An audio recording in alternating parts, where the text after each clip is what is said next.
I'm going to try to make this as quick as I can. Nature abhors a visual vacuum. Abhors. No. Nature abhors a visual vacuum. You don't make an object invisible. You make the space itself that the object rests in invisible. So why does a volume of space still appear?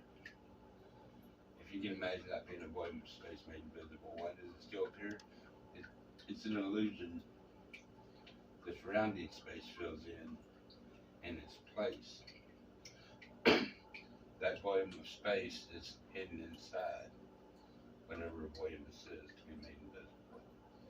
The illusion is that the surrounding space fills in to create that apparent, still visible volume of space that's been made invisible.